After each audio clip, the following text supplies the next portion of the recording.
2013, que levaram ao impeachment da ex-presidente Dilma Rousseff. Mas o movimento foi criado formalmente em 2014.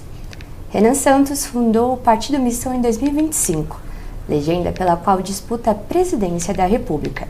Tem como bandeiras a liberdade e o combate à corrupção. Obrigada por ter aceitado o convite. Muito obrigado, prazer estar aqui.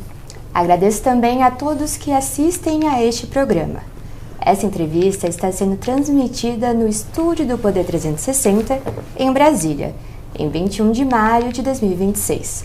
Para ficar sempre bem informado, inscreva-se no canal do Poder 360, ative as notificações e não perca nenhuma informação relevante.